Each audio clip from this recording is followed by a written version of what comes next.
Hello, Eddie. How are you? Good, good. I'm going to be on the phone. Sounds good. Give me 1 second. I'm just going to pop my volume up here a little bit and kind of coordinate things.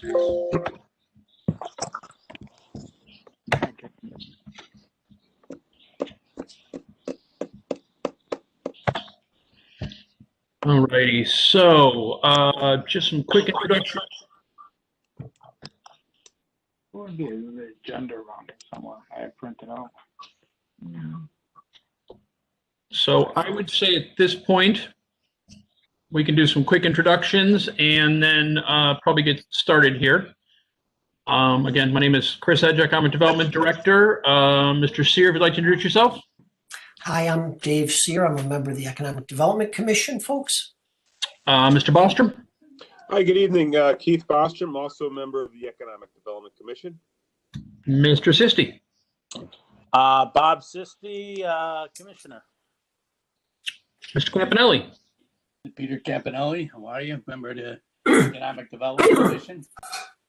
Mr. Ed. Ed Gazarian, member of the Economic Development Commission. Kristen. Kristen Grabowski, recording secretary. Shoot. Righty. Mr. Capola, if you can introduce yourself, please. Chris Capola, how are you?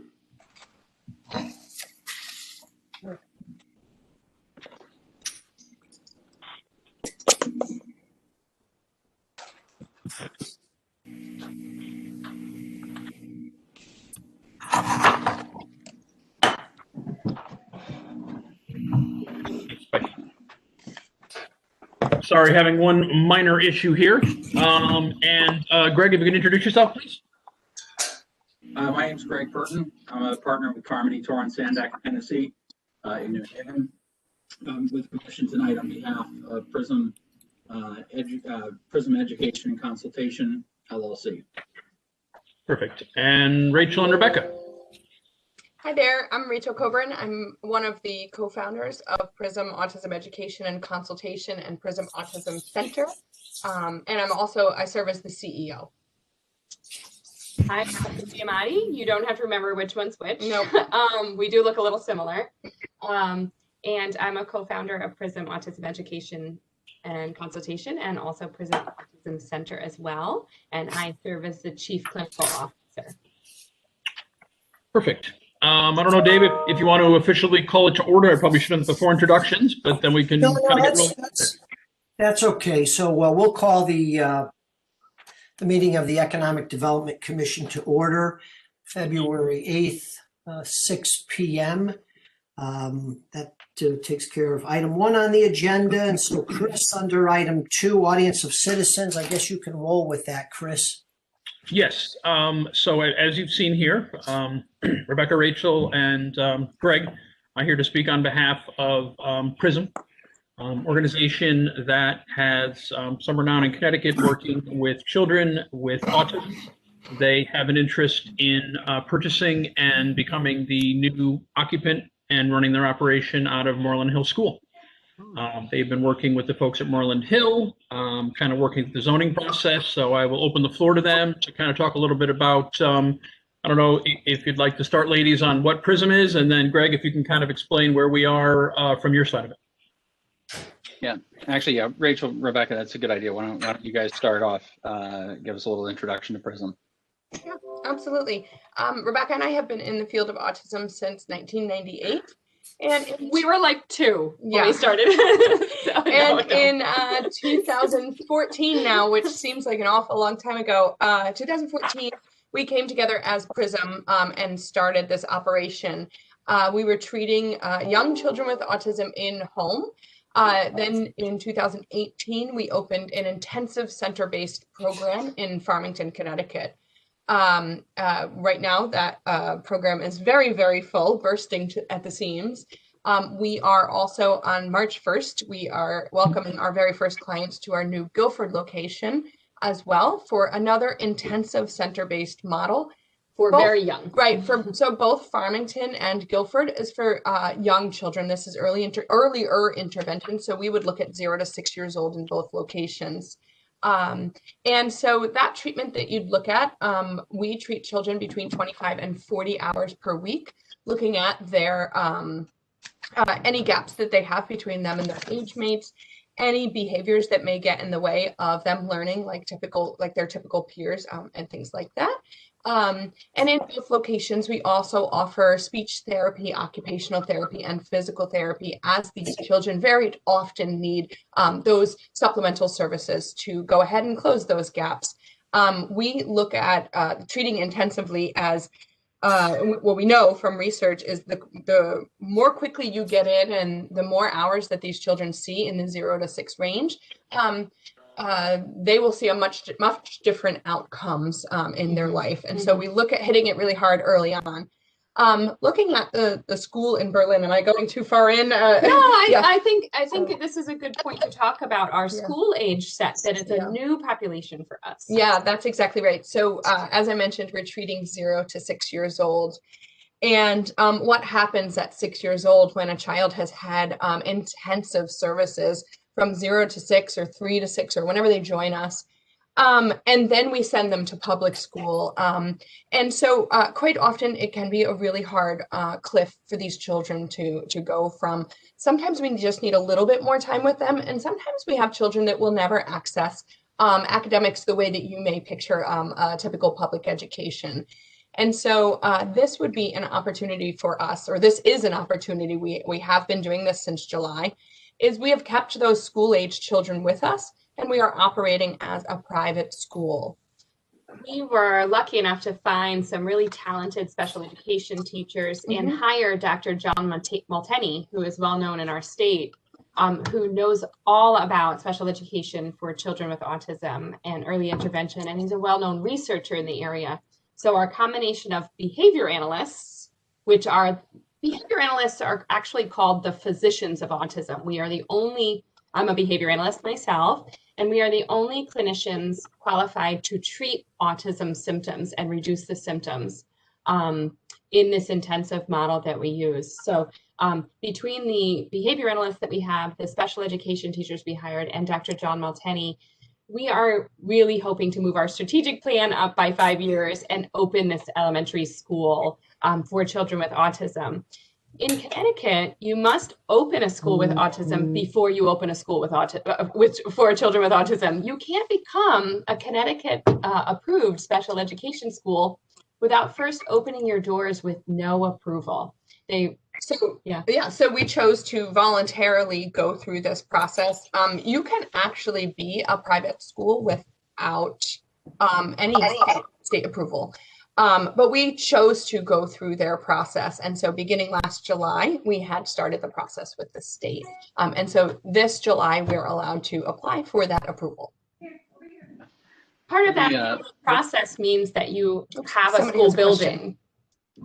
Yeah, sorry. Let me jump in there a little bit, because that now gets us into the situation that we're in now with the zoning and sort of our interactions with the town up to this point. So Prism identified the Moreland Hills School building at 166 Lincoln Street as a facility that would meet the needs for this academy, for what we're calling Prism Academy. So you heard Rachel earlier refer to the Autism Center, which is the reference, that's the name that they use for the clinical setting that they're operating currently. The education setting will be Prism Academy. And that's what we're looking at to bring to Berlin, to the 166 Lincoln Street property. Our arrangements right now for the property are that we have a lease of about 5 of the classrooms in that building. And that will allow us to move what Rachel was referring to, the current education program, which is being operated out of the Farmington facility. It will move that education program to Berlin, to the 166 Lincoln Street. And so that's the initial step, is to move the existing education program from Farmington to Berlin. Our long-term plan, currently we would do that under a lease with the Moreland Hill School. our long-term plan is actually to acquire the property.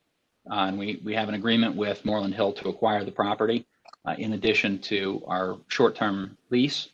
Our intention is within the next year to secure the financing and develop the plan for the development of the building as the Prism Academy.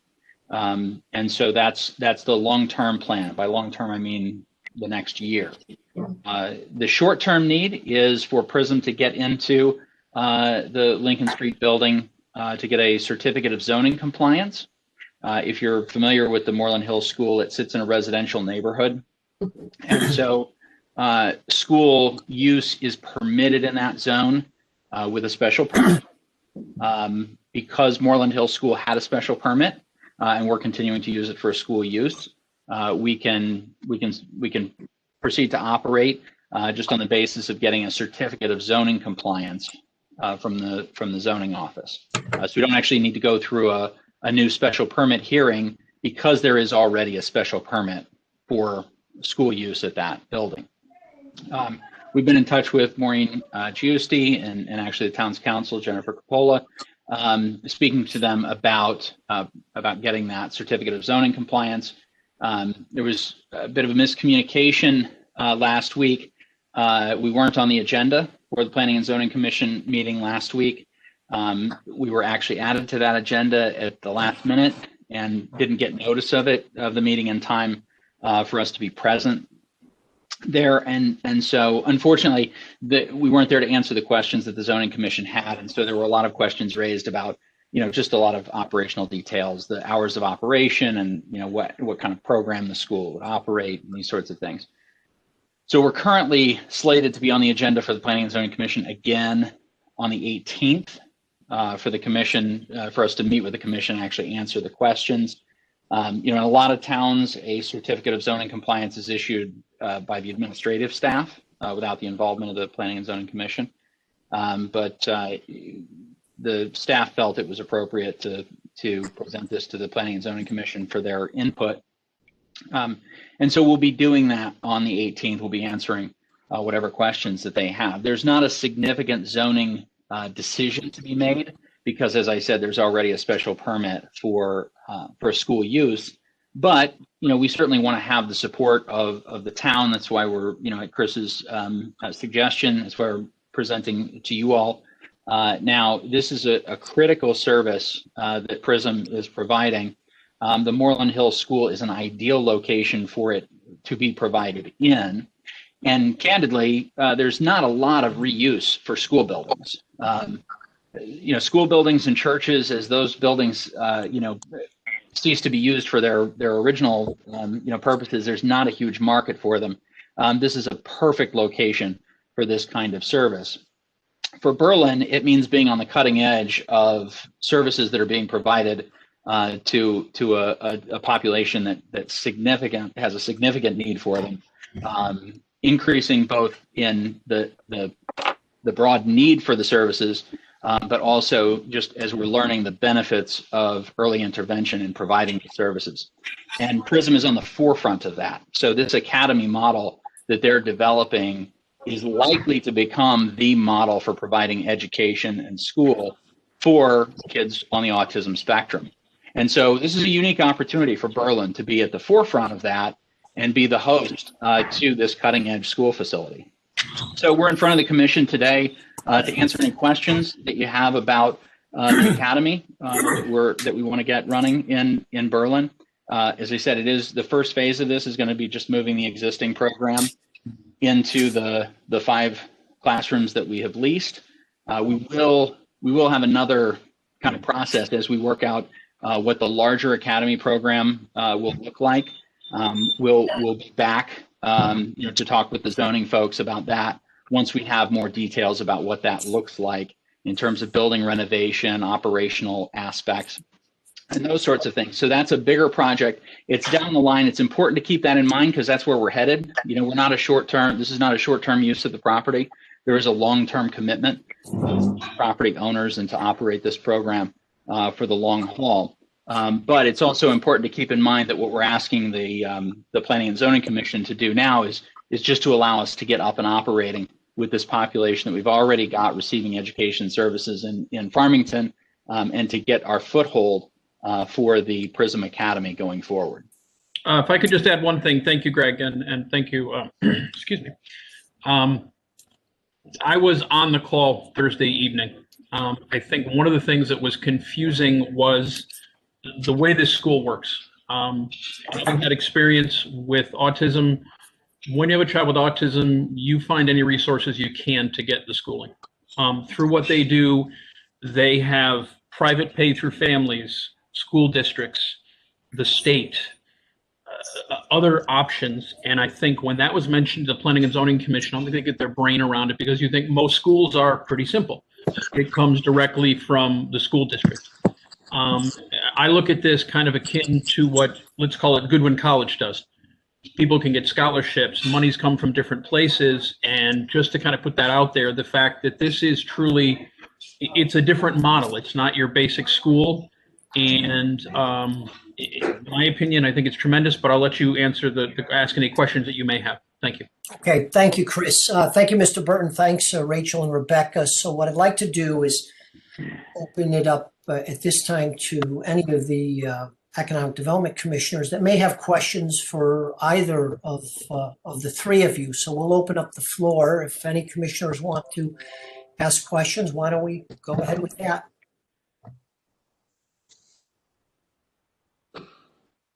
Okay. Yeah, I have a question. First of all, what you're doing is fantastic. Just thinking about that residential neighborhood, what are your hours of operation? So we would be operating just like an elementary school, with the exception of slightly extended hours. So while an elementary school might be operating from, say, 8:35 until 3:10, our children would likely receive the services through from the hours to 8 to 4. Okay. And I just note that's actually fairly consistent with most of the elementary schools, insofar as they also have after-school services. Yes. And so it's really a very similar time frame. Mm-hmm. Okay. And it would just be the 5 days, or it would be a 6th day, or Just 5 days a week. 5 days? Okay. Yep. And if you got commissioners, do me one favor, please. If you could just mention who you are before you speak, that way from the minute side, because it's a video, it'll be easier for later. Thank you. Okay. You got it.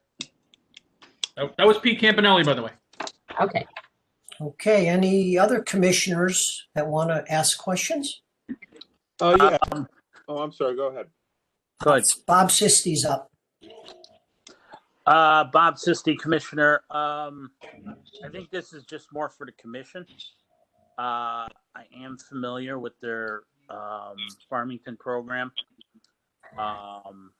Has a phenomenal reputation. Not going to get into how I'm familiar with it, but I am heard about it. Talked to people there in the past. So I know, can't tell you what the future holds, but I know their current program is excellent. So I just wanted to pass that on. Thank you. And a lot of what Chris said answered my questions as far as the finances, because I think that was a little different in the past. But the program itself is a very reputable program. Thank you. If I could, this is Greg Burton from Carmody. Chris, just on your comment earlier about the payment, I think that's really kind of a side issue. The way that the programs are financed is really not a matter that sort of relates to the economic aspects for the town or for the zoning, the zoning issues in front of the zoning commission. There's just like any, public schools are funded, through public funds. Private schools are funded through a combination of public, private funds, donation foundations. Public schools and private schools, to the extent that they're providing, different kinds of special education, medical services, may receive reimbursements from a variety of other sources. So, while there are those aspects, that's a part of the nature of the service population.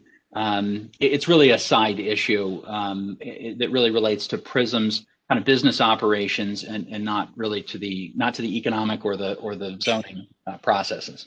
Yeah. Greg, you're right. Yeah. Sorry. I was going to say, Greg's right on. People in general, actually, Chris, you probably do, but people in general don't know that we go into public schools and we bill through insurance. That many of the people walking through the hallways, especially with regard to special education, even in a public institution, can typically be billed through insurance. And we're finding that more and more. We actually go into many private and public schools to perform our services. Mm-hmm. And I think people get really nervous when they hear like, oh gosh, a different payer or what's happening. It's not like, when we are billing through a medical code, we don't have scalpels in a school zone, Yeah.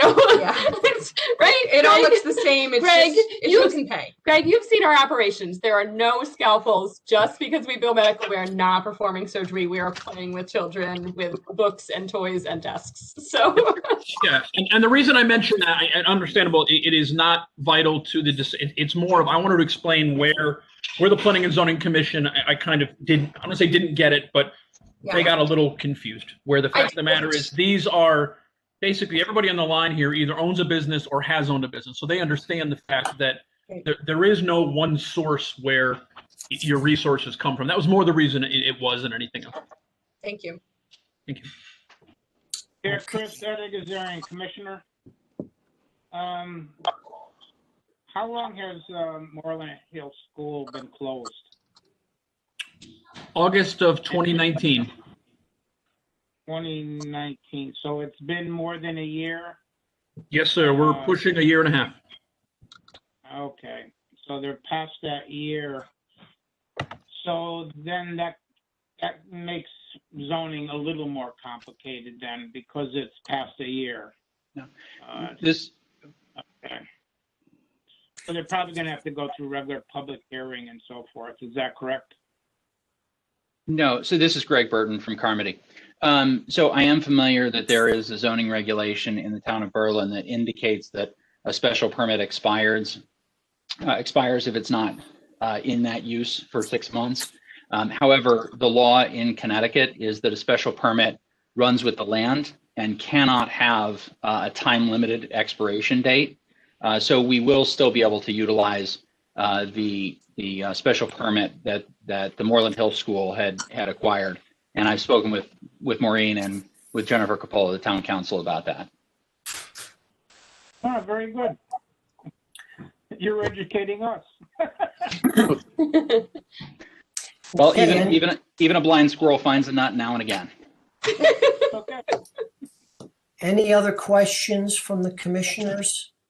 Yes, good evening. This is Keith Bostrom.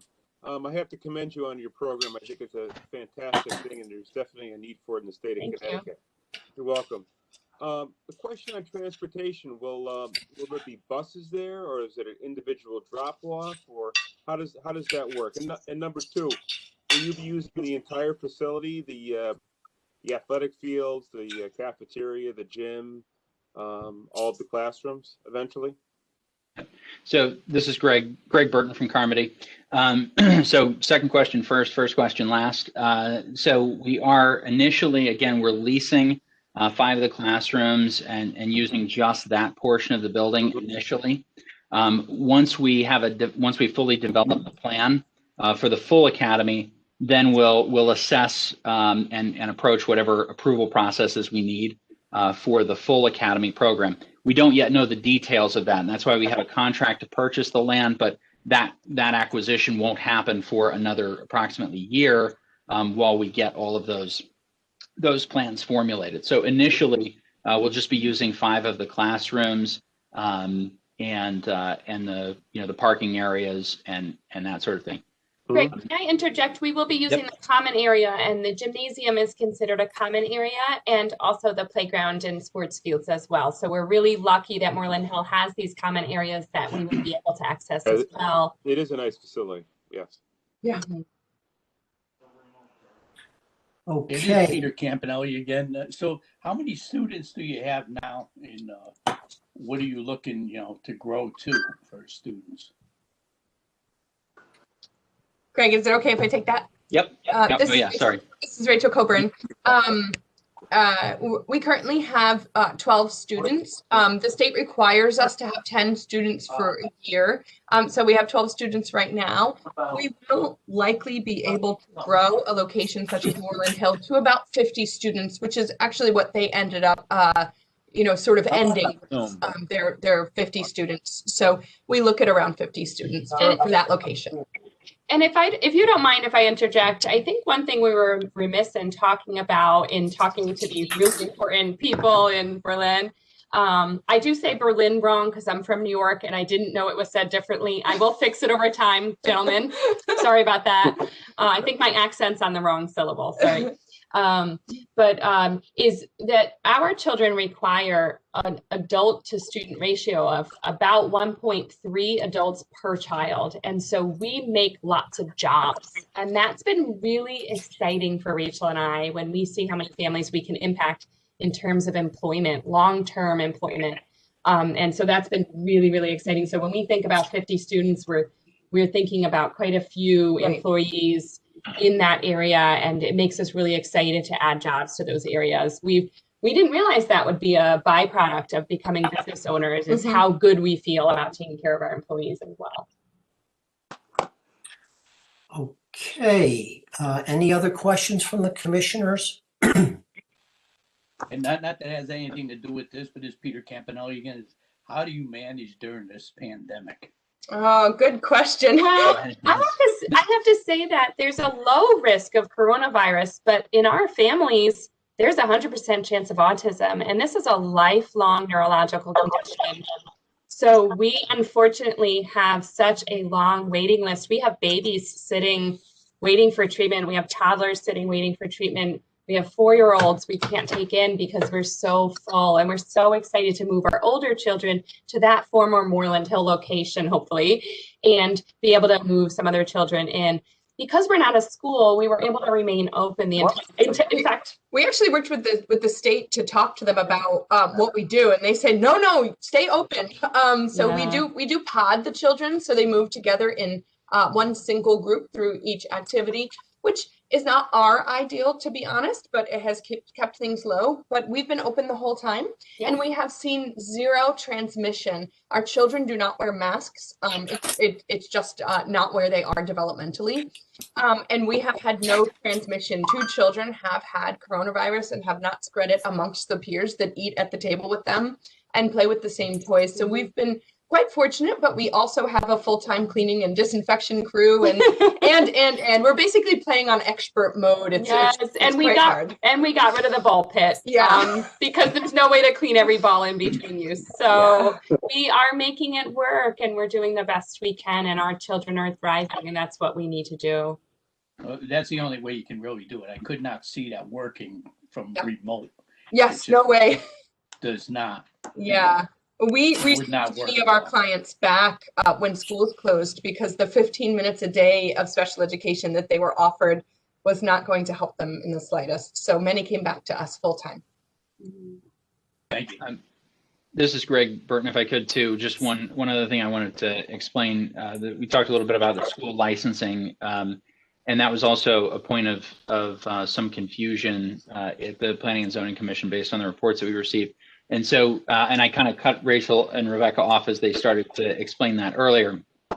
Just for the folks here, so that you know, and as you're hearing about things in the community, as Rachel was saying, there is no requirement with the State Department of Education for private schools to be licensed. So that's just the first thing to be aware of. There's no requirement to be licensed by the state of Connecticut to operate a private school.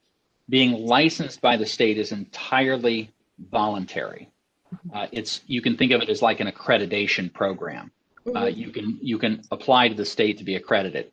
It is Prism's intention to apply for that accreditation, but as Rachel was saying, in order to apply for that accreditation with the state, one has to actually be operating as a private school for a year with at least 10 students, and then you can apply for that accreditation. So Prism will eventually be applying for that at the appropriate juncture. But there was some confusion because some of the folks on the Planning and Zoning Commission felt like the way to determine whether this was a school within the existing special permit was to determine whether or not the school was licensed, and that doesn't that doesn't hold, right? Because there's actually no requirement to be licensed as a private school. So just to the extent that that's part of the conversations, that's the story there. Good, thank you. Any other questions from commissioners? Yeah, this is Keith Bostrom again.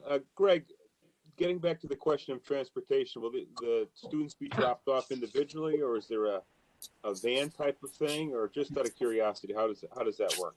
Rachel and Rebecca, that's your. I'm so sorry. I got a little passionate. That's okay.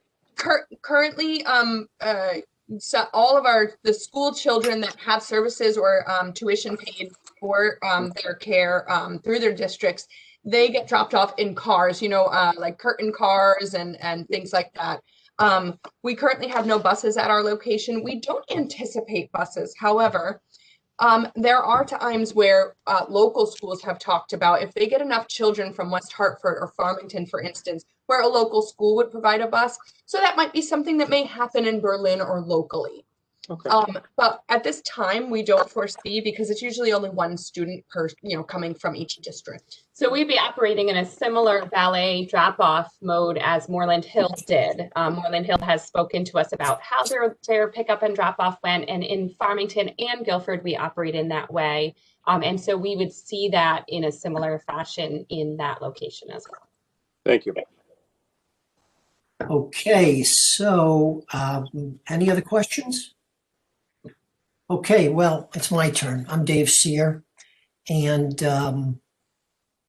my daughter's a BCBA. So, Hey, no way. So I understand, and I'll share this with the commission. My daughter works in the same field, so I understand what you're talking about, and I can share with the commissioners that I can certainly vouch for the need, because it's huge out there. So I'll share that with everyone.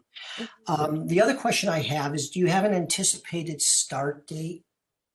Yeah, in November, last November. Okay, and the other Quite question, a speed bump with the town. the other question is, do you work throughout the summer? Does your school stay open through the summer? Yes, our children's needs are quite significant, so we do have a full year program. Okay. And the other thing that I wanted to ask you, and I think you just spoke about it a few moments ago, is do districts send you children? For example, let's say Southington didn't have a BCBA or a program that dealt with autism. Might they send some of their children to your school? Yeah. Rebecca and Rachel, that's you. Thanks. Yes, actually, right now, even as a medical practice, we have many children outplaced through, we have many children outplaced from their district that they're supposed to be accessing their academics. Their districts are unable to keep them safe or any such supports that they require. And so we do have a couple of children outplaced. Now, the reason why we're voluntarily going through this approval process is because schools do much more readily outplace children to you when they can get reimbursed from the state for those fees. So as you may know, the school districts do get reimbursed for expenses that are above and beyond what would typically be spent per student, up to a certain rate. And when the private school is approved by the state, that's when that can occur. So right now it's a little bit of a harder road, but we do have children outplaced. Once we get this approval, it will be quite easy for schools to outplace with us. We actually have 21 students in due process to join us at the drop of the hat during the accreditation, or following the accreditation, excuse me. And the purchase of the building. Yeah, All those location. things. Yeah. Is this a new model, or there are other schools similar to what you want to do in the state? Because I haven't heard of any. Yeah. Go ahead. Yeah, we're actually working with a national autism attorney, though he's also a national autism father, who created such a model in South Carolina. We've also worked extensively with a similar model in Indiana, and there's another model out in California. This intensive autism focused and all encompassing of all needs in one building, it will be the first of its kind in Connecticut. where the children can receive every single service up to and including those medical services. Medical, not scalpel. Yeah. Autism reduction. Sorry. Speech, PT, OT, behavioral, intensive behavioral supports, Yes. Feeding services, things like that. So this would be very, very focused on autism specifically. Remember that anytime Rachel and I say I'm medical, we mean the reduction of those autism symptoms Thank by you. a behavior analyst. And I know that you in particular truly understand that. Yes. And so what we don't have here in Connecticut and what is really up and coming is that model of children who are very heavily affected. Autism is a spectrum, and we take in the very most affected children. And so what we don't have here in Connecticut is that model where children can have even just an hour or two of education or 8 hours of education, or have their speech, teach them how to eat food, have their, all of those things all in one building, and not just in order to go over the Common Core curriculum of Connecticut. Right now, there are many special ed schools that just target the Common Core curriculum. We are seeing this as a place for a child to learn and thrive, be near peers, reduce their autism symptoms, have their speech OT and PT. All of this looks just like schooling. It's the intensity of the model that is different. Okay, thank you very much. Any other questions from anybody who's with us tonight? Sorry, this is Greg Burton. I just wanted to add that just to reinforce that point. And I think one of the things that's probably of most interest to the Economic Development Commission, I mean, you heard Rebecca talk about the job creation, with a 1.3 to 1 ratio. Certainly that's an important driver for economic development in Berlin. But the other aspect of this is really the cutting edge nature of this school. And as you were saying, you haven't seen this elsewhere. Rachel and Rebecca have been working with people at the forefront of this across the country. And there are locations in a few states, not even in every state.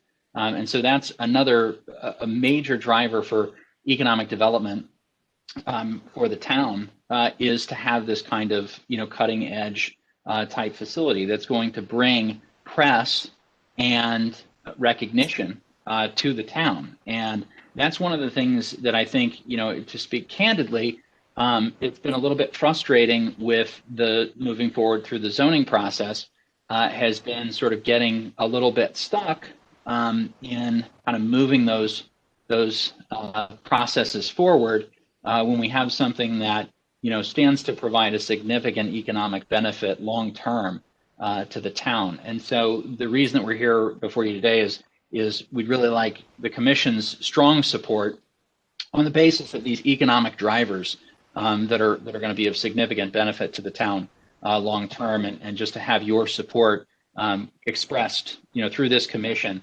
to help the town move through the other processes, the administrative processes that we need to move through. Okay, thank you, Mr. Burton. Any other questions from folks? Okay, hearing none. So you didn't come here this evening for nothing.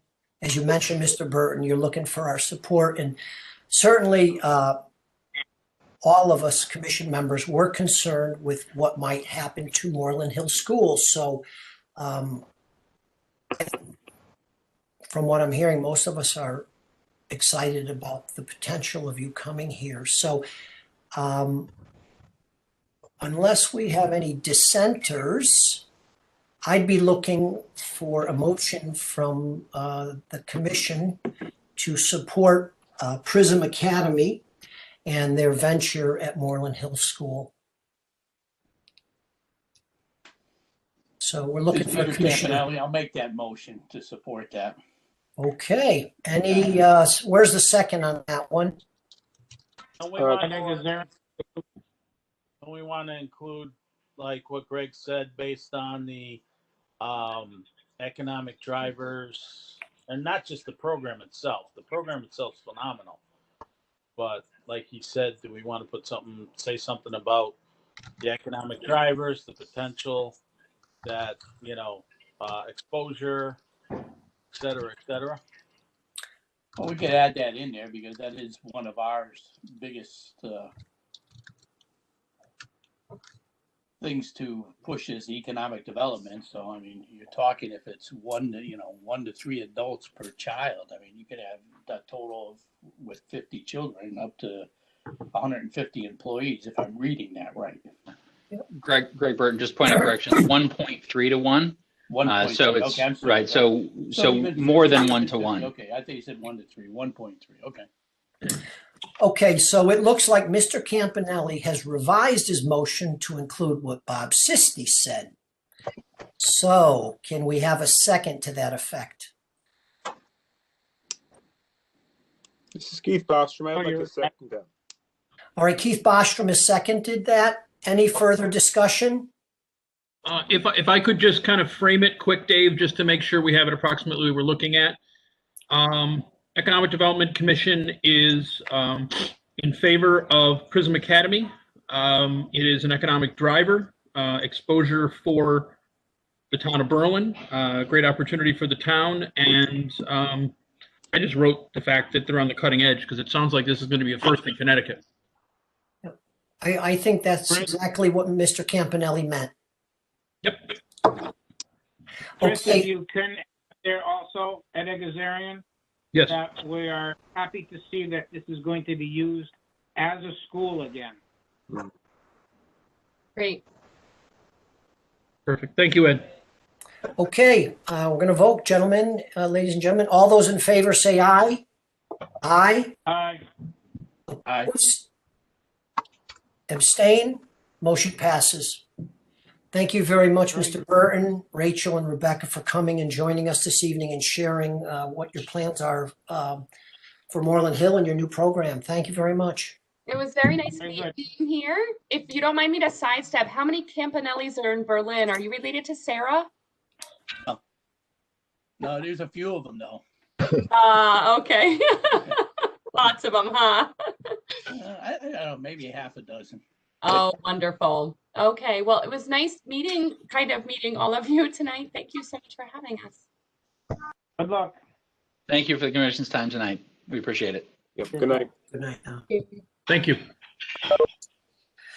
Okay, folks, so we're on to our third item, which is the minutes of the January meeting that were emailed to you. You should have in your package or your email.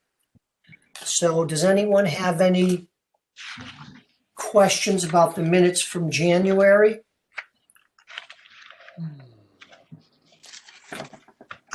This is Dave Sear. I do have one, and I'd like to point out on page 3 of the minutes. I rarely do this, but I felt it necessary this time. At page 3, very top first line, well, where it says Chairman Sear expressed his displeasure with the turnpike. So that's sort of like, that covers, Meriden to Newington. So I want to say that I express his displeasure with parts of the turnpike.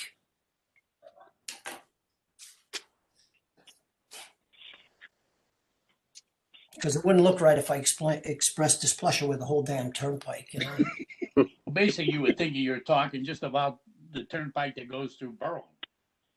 Yeah, well, I'm just talking about, I wanted to say with parts of the turnpike because, so if you can modify that somehow, Chris. Got it. I don't have anything else. I don't know if any of the other commissioners have any other changes or modifications. If not, we'd be looking for a motion to modify the minutes as discussed.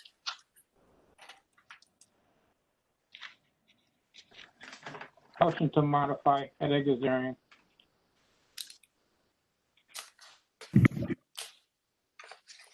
You mean to accept as modified? Yes.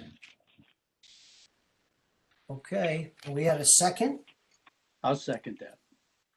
Peter Campanelli, second. Any further discussion? All those in favor say aye. Aye. Aye. Opposed? Abstain, motion passes. Okay. Item 4. Okay. Right. Here we go, baby. So for item 4, What I am going to do is you got to give me a second here and find what I'm looking for here. Come on.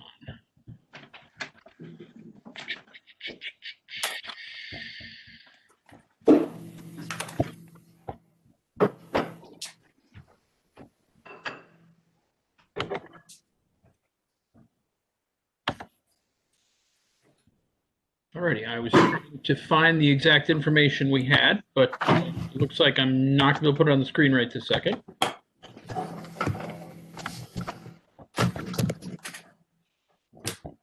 What happened? There we go. Alrighty, so last meeting we had discussed the language in the final paragraph. And in that final paragraph, which is in your packet, there was some concern about how far we thought someone should be to be eligible. If you look at the language that is there, and if I can figure out how to get it up on the screen here, I will. It was figuring out what would basically hold their feet to the fire. So the language that we had here, basically the portion that you see that is highlighted was the portion that was going to be added. This was put together from a couple different people, some from this commission, but also from our building department, between Frank Van Linter as well as John Machia. So the good news is we were able to do that. We put some tweaks in it, Jim Mahoney, as well as even our corporation counsel. So everyone had kind of put their thoughts into the language that made sense with the paragraph itself.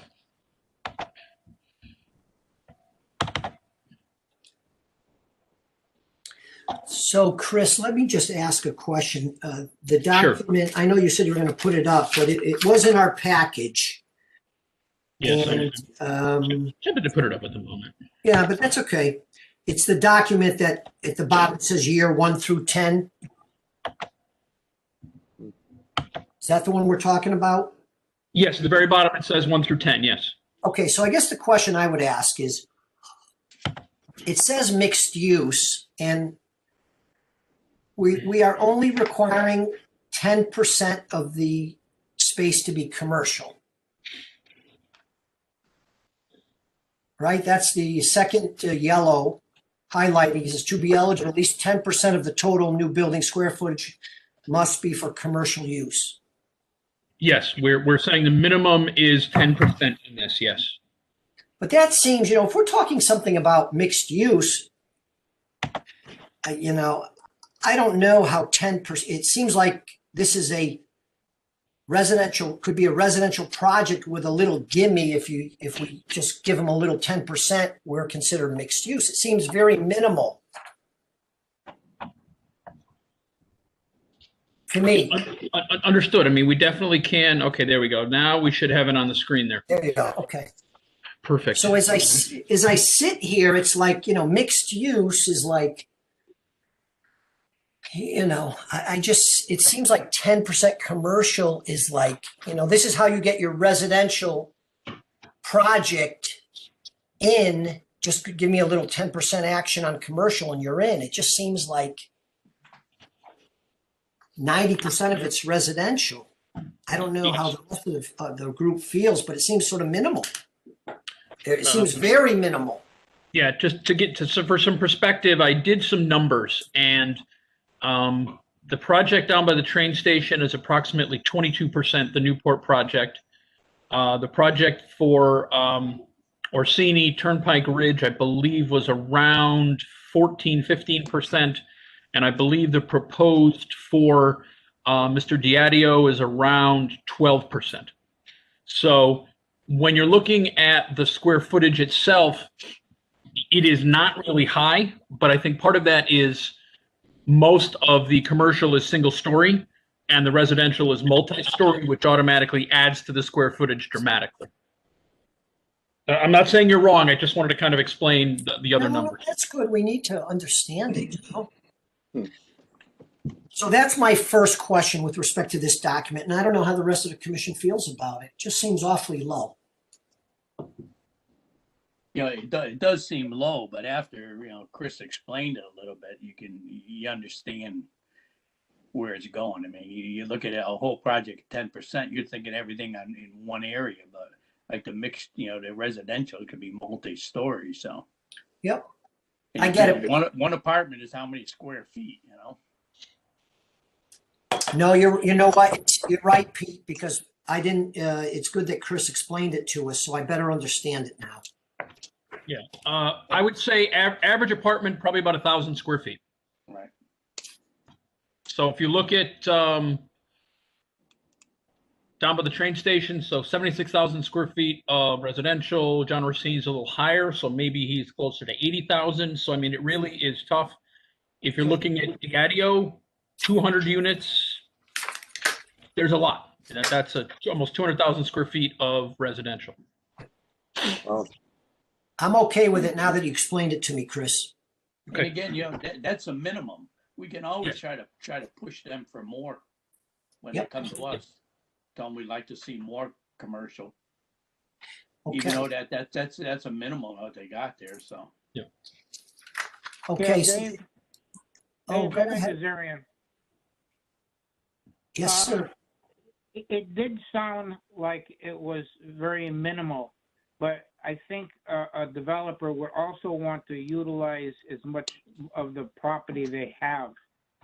So if it's going to land up being, 10 or 15,000 square feet, but the property in the front that is designated as commercial would hold 25,000 square feet, then I'm sure that they would want to do that eventually.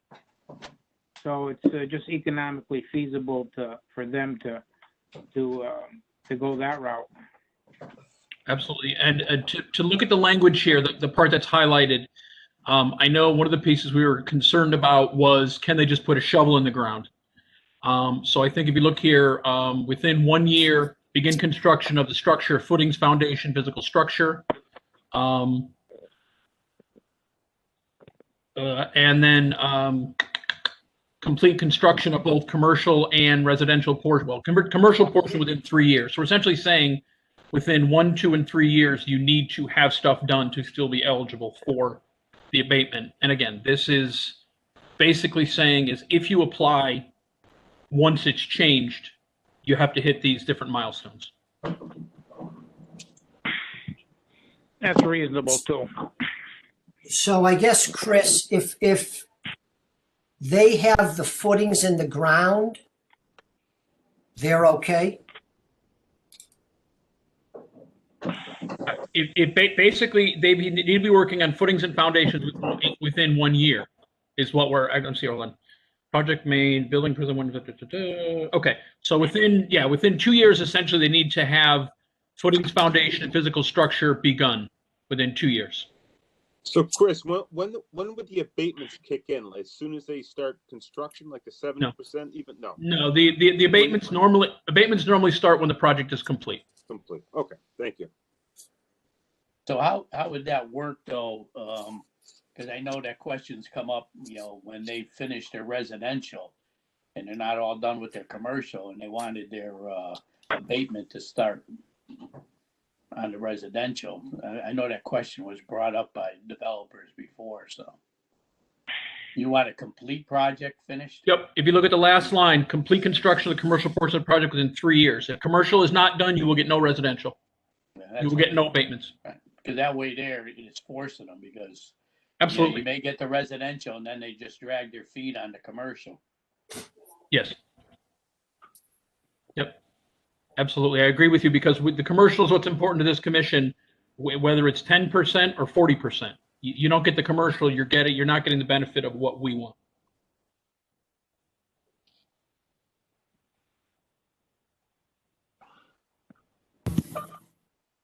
Okay.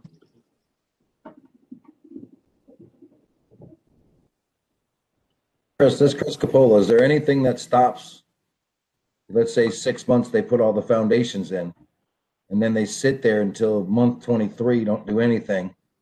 and then start to build the physical building or whatever the deal is then? Is that a loophole for them that they can use? I think they could. The problem is they still need to have everything done within the 3 years. So even if they play around, they have to hit that 3 years. So if they play around until month 23 and don't do anything, they have to have it done within the 3 years, at least So the commercial they're portion. just backed up for that last year. They got to get everything done. Yeah, they got to get it all done. So Okay. we're basically saying, okay, 1, the permits within 1 year, 2, the footings and foundation, 3, completely done by year 3. Right. And then one last suggestion where it says to be eligible, maybe put a minimum of 10% of the total new building rather than at least. And almost saying the same thing. Yeah. No, I can put in a minimum, which is fine because Well, you're just making it clear, so no one's ever going to mince the word. a minimum of, no, that's perfect. Because again, the plan right now is to take this to council. So I would rather have it be as best as possible. And if you look at it, this too, the word new was added because it is important. Because if you're going to, let's say you have a project, there's commercial already there. We want new, otherwise it's not worth it to any of us. You need your phone to make the appointment. Your email is updated. Was that someone else with a thought or comment? No. No. Okay. Well, I have a question. Mr. Diablo, or I know I'm pronouncing his name wrong. How That's far okay. is he along? Is he ready to break ground with this thing? No, he is in the midst of, he had his first public hearing in January, and then everything was pushed from the first meeting in February to, I believe, the 17th of February. So he is still very, very early in the process. And he has two things going on at once. He has the approval, going for the approval through ZBA for the gas station, and going through planning and zoning for the approval of the entire project. So both are still in the mix. But I would say that it's going to take a little bit. The town did bring on board WMC, which is a consulting firm out of Newington, because of the size of the project, to be the town's consultant. So essentially to look at it and make sure that it fits what the town is doing. So I know with that in place, it's going to be a little while till this happens, because there are so many pieces. And remembering too, a portion of the site is wet, and yeah, it's going to take a while. He's not close. Is he patient with this, Chris? He has been. I think at this point, it's the process of figuring out what makes the most sense. And the fact of the matter is that this has been sitting here for a while, and it is a very top-heavy project from residential. Yeah. It's 200 units. Now, again, if we can get 20% affordable, I think we've knocked ourselves above that 10% because we're pretty close. But again, I think the Planning and Zoning Commission is going to look at it on all its merits, because there are a lot of pieces to it. I mean, he also was the one that had put in the proposed hotel. I don't know about you guys. I don't see that flying, especially post-COVID. But then again, that's part of the reason too. We want to make sure we have to at least 10%, because that was a large portion of his commercial piece, was that hotel piece.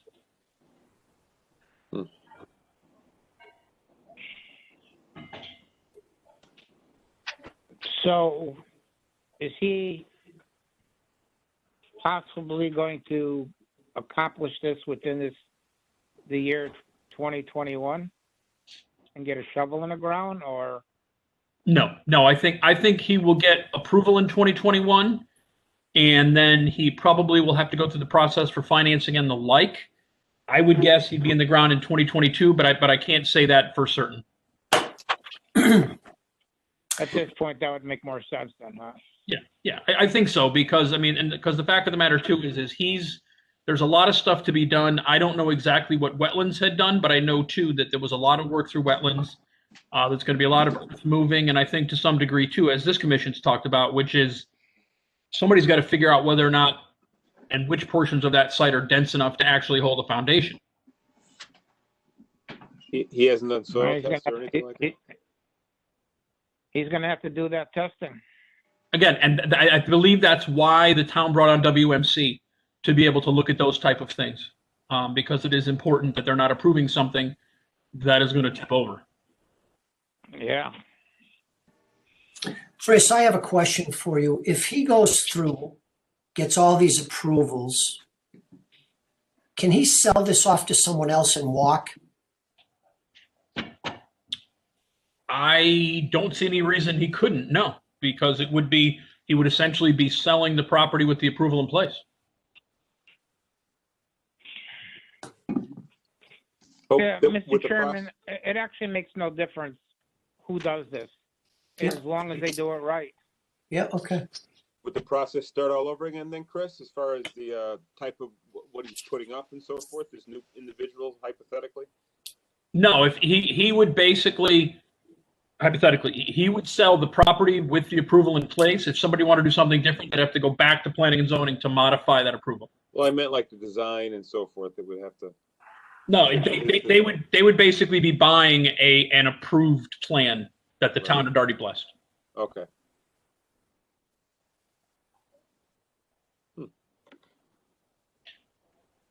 So Chris, I guess you're looking for the commission to approve this so you could take it to council. Yes, sir. Okay. Is Yeah, there any Mr. other? Chairman, Yes, sir. Ed Gazarian. I'd like to make a motion to approve the verbiage for the tax abatement program.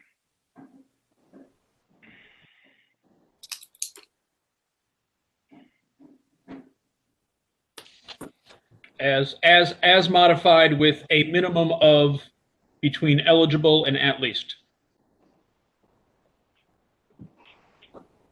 Say that part again. Sure. Just the actually, why don't we get a second and then I'll mention what it is. Sorry.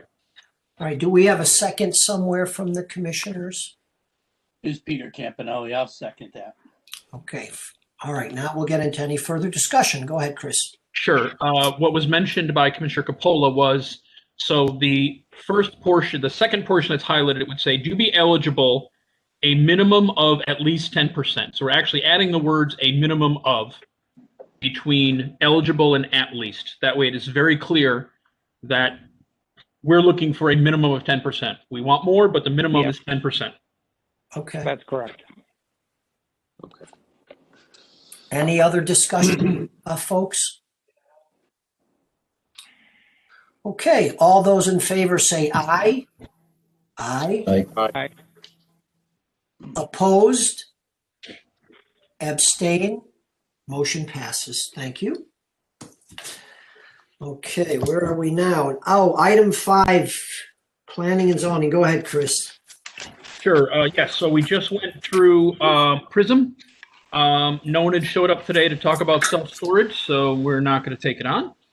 Powerhouse Gym had, again, we had known, received their approvals. Their agreement has been signed, including the lien. So hopefully they. Yes. Going back to this self-storage. Yes. What was this location that we were talking about? They were looking at the motel just south of the Barrel and Vine restaurant. So the one that's now in the market, the one that was vacant. Say that again. Which one? Sure. The motel that is right next to the Barrel and Vine and Pure Pizza buildings. Oh. The vacant one. Oh, okay. It's Johnson Motel or? Yes. Yes. Okay. Okay. Good. Thank you. So Powerhouse Gym should hopefully be starting pretty soon. They got the blessing on their project. The good news is, after much time and energy, Dairy Queen got the blessing of the Planning and Zoning Commission Thursday night. Dairy Queen is going to be putting a stone facade for the first 3 to 4 feet up. Above that is going to be a light gray clapboard. And then only the front of the building, which is going to face the train tracks, are going to be the bright blue. So the good thing too, is going to have a nice look. Going to be working with him, and so it'll it'll fit New England, and Mike needs to go back to Dairy Queen to get the blessing. But the good news is, I know this commission had worked quite a while ago with him, so I'm very happy that we're moving that ahead. Mm-hmm. So there's no canopy at all in that building? There's going to be a small canopy. It's going to be about 8 feet, but it's going to match the rest of the colors. It's not going to be a bright orange one that I think he started with. Okay.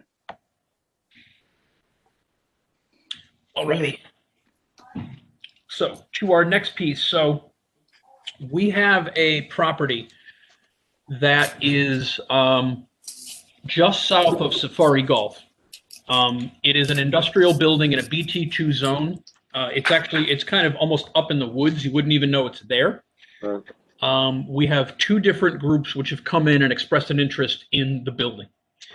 At this point, either of these uses would be non-conforming. Its last use was non-conforming. So essentially, they would have to come through and make an argument to say that the use is the same or less objectionable than the last use, which was a fiber optic company. So going to this commission just to get your thoughts, if you have an inclination one way or another on what might be preferable. The first is a contractor. They would be a plumbing and basically property management company. Would be office and warehouse use, likely very little, if any, outside. The second would be a granite firm, which would have a small showroom, retail only, no wholesale, with likely some outside marble in a screened area. Not a lot of details, but essentially at this point, it's an industrial building in a BT2 zone, which is a zone that allows very little.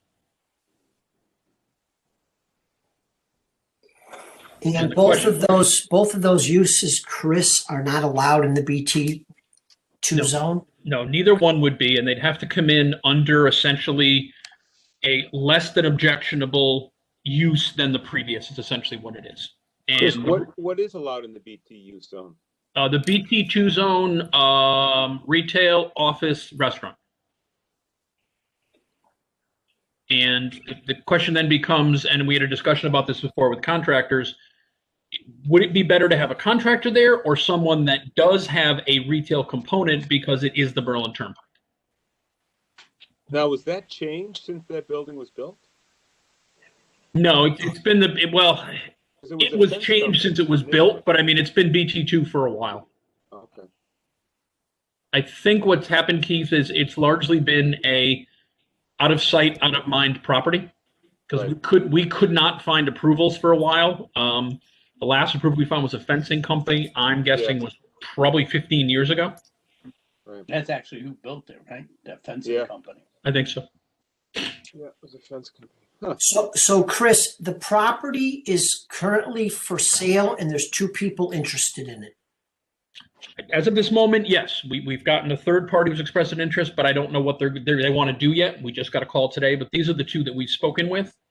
I believe both are going to likely come in for approvals, but I wanted to kind of find out from this body if you really had a thought one way or another on it. Well, actually, I think something with a retail, because it's on the turnpike, would be a better use. But that's my opinion. Yeah, I think though, with its location, it probably doesn't matter if there's a retail component or not. I mean, you can't see the building anyway, and last I knew it was a fence company, so, and we're going back, but. The only thing they're saying, if you had a retail and people were visiting, you would be more apt to keep it organized and clean. If it's a contractor, you're gonna get like we have. As much as they say they're not gonna do it, they do it. Good point. You know, and this place is down the bottom of the hill for me, gets worse every week. So until something gets straightened out with contractors, I really don't want to see any of them go on the turnpike. Because if we're just full of contractors and used cars, it's never gonna clean up in that way. Good point. Yeah, if there's other BT2 zones and we put a contractor in one, we'll probably set a precedent where they'll maybe do the same thing in others where they are more visible. I agree with Pete. I think that we got enough of them. Yeah, the garage building just south of Dunkin' Donuts, the empty garage is also BT2, just for some perspective on what else is in BT2. Chris, do you know what the third use was that was looking at this? Hold on, let me look at my emails. So you said retail was part of the BT zone, so the Granite Company would fit into that, no? The problem is when we had looked at this probably two and a half years ago, we had somebody looking to go right next to Mickey Finn's, similar operation. And the problem is between this commission and planning and zoning, it really was looked more as manufacturing than pure retail. And is a retail component? Yes. It's a lot more retail than the contractor. Yeah. I think because this one is off the road, I think there's also more opportunity for the screening and others. Sorry, I am looking. You just have to bear with me for a minute here. All I think about is when I think about granite is they're going to have all these slabs outside because every place you go to get granite, there's always all these slabs sitting outside. Yeah. It's just inevitable, because the slabs can deal with the weather and they don't have to tie up all their interior space. Everywhere you go, it's always that way. Yeah, Yes. I can't But if believe it's how in many a of them there are. screened-in area, Yeah, I think they're going to hold their feet to the fire on exactly what they can do and where on the property. Okay. Because the fact that What it's if they're not gonna go and conforming. start cutting them? What if they're gonna be cutting those things over there? They're gonna have to if they're gonna sell them. I mean, I don't know what that entails, but I gotta figure a big stone saw's gotta make a little bit of noise. Oh, how was that? It's a well, messy it depends on their situation hours when of you're operation. There cutting isn't those. much behind there either. I mean, Tollgate Road behind there is pretty much all that cliff. Yeah. I think Yeah, there's there- one house. There is a house behind there. Yeah. And originally the owner Well, of the actually, fence it's company actually owned the right house. behind the car dealership. Yeah. Because he actually built that house, the same person that CRC had built that house right behind when he built that car dealership. Dave, to answer your question, landscaper who would like to, landscaper and hydro seeding was the third. Yeah, that's going to be a home run. I could tell you right now. Just look at the corner of Sunset. Yes. I don't know what that. I don't know. No, what I'm just making that was a joke. So do we, anyone else have any thoughts on one versus the other? I know Pete had mentioned the more retail interest. Yeah, I have a comment, Ed Egazarian. This piece of property would probably be the only exception on the turnpike. The building, once again, like you gentlemen spoke about, is tucked up way on the top of the hill. You basically cannot even see it from the highway. But the major factor with this is the driveway going up to that building is so steep and winding that you wouldn't necessarily want the general public driving up and down it every day. If you had your employees that were used to it, that would be one thing. But this building is really tucked away. It could almost handle a heavier use without affecting anybody in a negative manner. But how do we do that? That's the question. Well, I mean, if let's say the commission decides that granite is the way they'd prefer to go, it could be a motion which says with appropriate outside screening or similar. I mean, I think that's important because that is a big piece because our granite folks have been less than clean, we'll say. Yeah. Yeah, but I mean, you're going to have cutting inside.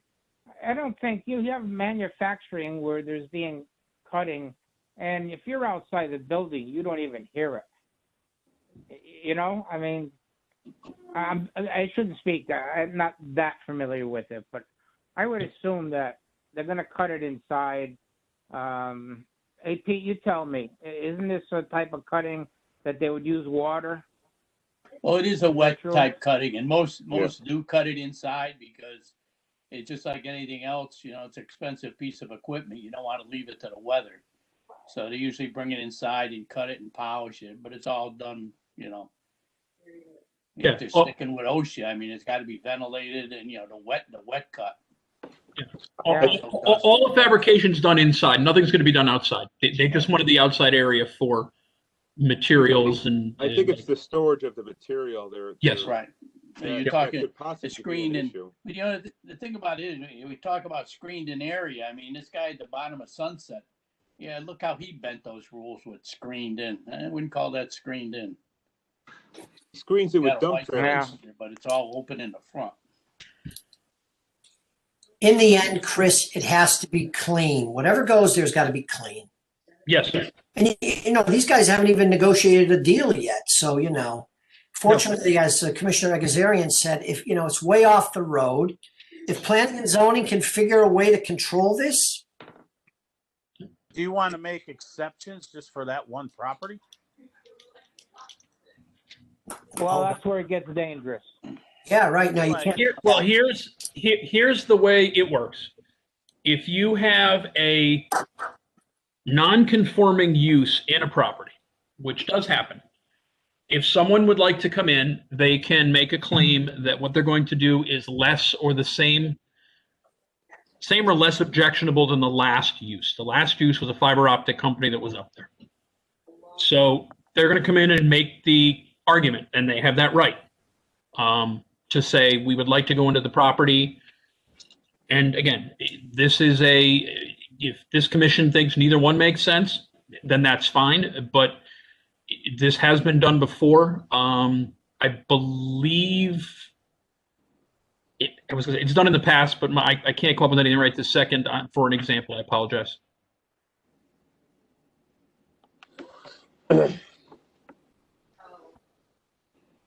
So what was the original approval when they had site plan approval on this? I believe the What was the last approval was a fence company. And then the fiber optic company came in and said their use was the same or less objectionable, and they got approved to go up to that location. The fiber optic company could not come to terms on a purchase. They've moved out. Now it's on the market, which is why we're getting these phone calls from these companies interested in going there. How I don't know what the word for it is, dirty or messy was a fiber optic company? I imagine that was just inside manufacturing, no?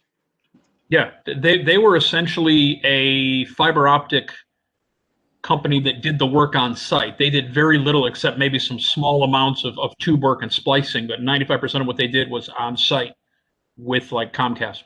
So being less messy, or lack of a better word, is going to be very difficult. You would think so, yes. I think what it boils down to is we have to kind of monitor these situations. Whatever goes up in there could be a messy situation, and make the turnpike look bad. It's unfortunate we have one bad apple that's spoiling the whole bunch, and we get a little gun shy because of that. Mm-hmm. And I think we should just monitor the situation and somehow have a little bit of teeth so that we could correct it if it does get out of hand. True, but Pete's got to look at it every day. I understand that. I go the other way. It's just down there. I'm just, if you were coming through, I look at it. If I was traveling this road, after I came out of Newington, I go, what the hell? The world is flat, it's a mess, it's. I just wish we cars are parked on the highway at car dealerships. You take a ride, and really look at it. Things are unkept. I know, but I wish we had some mocks behind us so we could correct that situation with. But you know what he does? They come in and they'll go back tell them to come in the town hall. They go in there and make a stink, and then they just let them go so that they don't keep harassing them or something. We got a couple people in town. Every time that the zoning calls them in or the building department calls them in, they have a holy rolling fit in the office, and they're just happy for them to leave, and then they leave them alone. There's no doubt that once you cross the Berlin town line into Berlin on the turnpike, it has a totally different character than the other three towns. No doubt. I think that's something that we have to address separately. And, you know, we always use the expression business friendly, but there's a big circle when you say that. And you got to make sure that take care of in every different avenue of what business friendly actually is. We also have to look at the Golden Triangle again, and the history of the zoning, particularly how the zoning was handled on that in the last plan of development. We're always looking for catalysts, help improve the smaller parcels. So that's my personal opinion. From day one, we should start looking at that. But yeah, the whole damn place is embarrassing. Let's face it. You know, Chris, just yep. for instance, it doesn't make it appealing for people who rent your building and they ride by what they ride by to get there. Well, it just has to do with any, well, what opinion? You go into different neighborhoods, if the houses are run down and you're considering buying something there, is there potential for all those houses to be fixed up? Or is you going to buy something that you're buying in a ghetto? And most of the properties out in the turnpike still are just used in their present state because there's no real market, right? But you got to fix these things up. I'm kind of talking in circles here. It bothers me. Well, when you're I right. You think got to about fix it All up, right. but you can't let people come in and make it worse. This is true. You're right. Yeah, you can't. Okay, I buy a house in the ghetto, but then I'll burn it down. So what? How's that help the ghetto?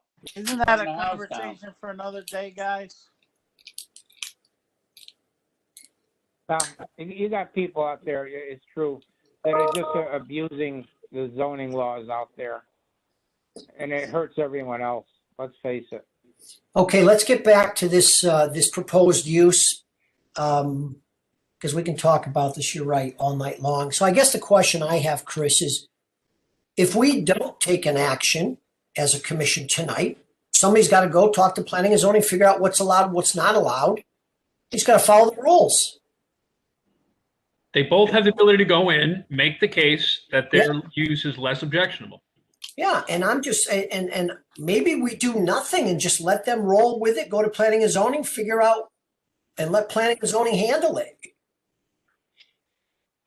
In this particular piece of property, if a particular company was going to come in and wanting to purchase it and then came to us and showed us their site plan layout and how this property sits way off the turnpike, yeah, then we can look at that particular proposal.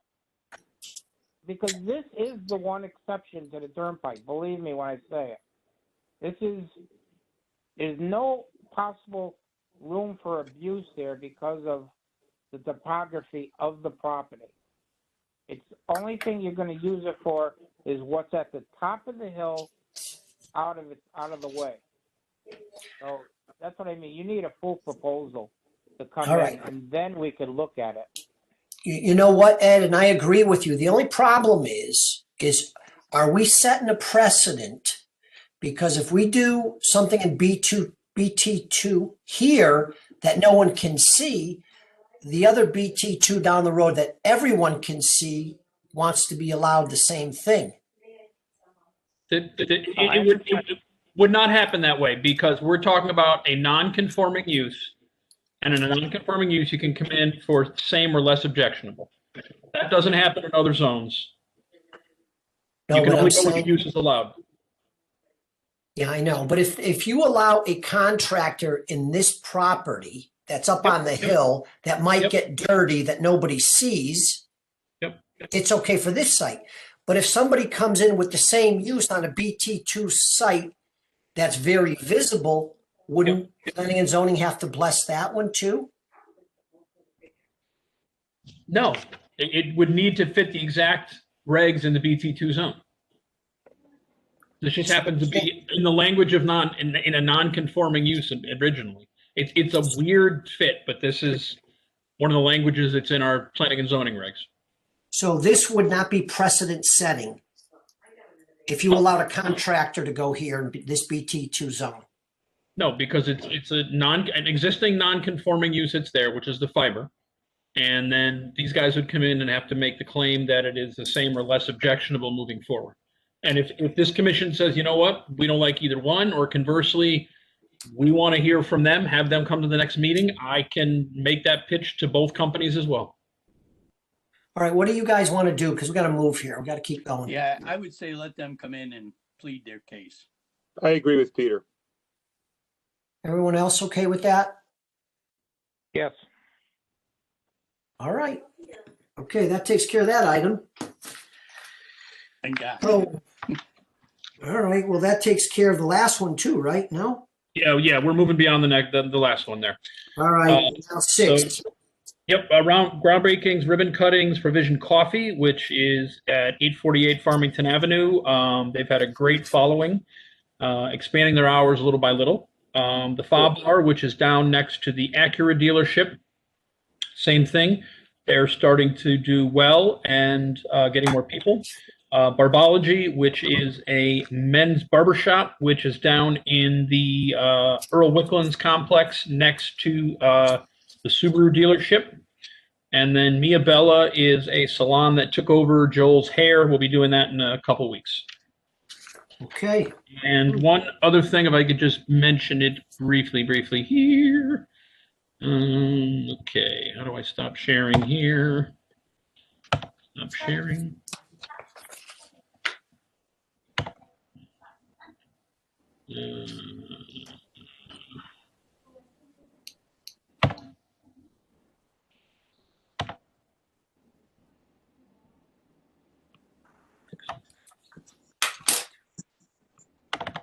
What would you do if you were a president? Not what I wanted to do.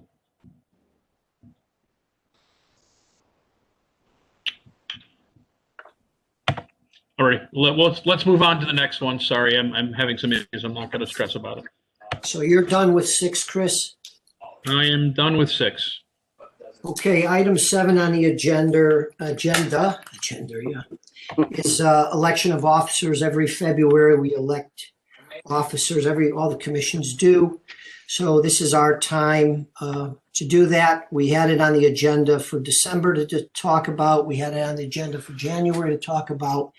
And now it's time to elect officers. We have 3 slots that we have to fill: chair, vice chair, and treasurer. So we're going to start out with the chair. We're looking for nomination for chair of the Economic Development Commission, please. This is Keith Bostrom. I'd like to nominate Dave Sear as Commissioner of the Economic Development Commission. Okay. I'll second that. All right. Any further discussion? All those in favor say aye. Aye. Aye. Opposed? Abstain? Thank you very much, folks.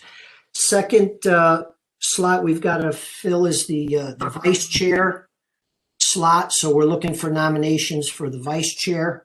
Looking for a nomination there. I'll nominate Ed Egdazarian. All right, Mr.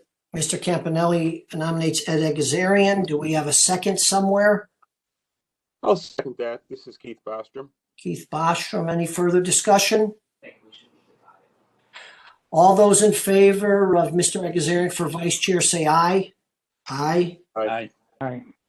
Opposed? Abstain? Motion passes. And the last slot is treasurer. Looking for a nomination for treasurer of the Economic Development Commission. Nominate Peter Campanelli. All right.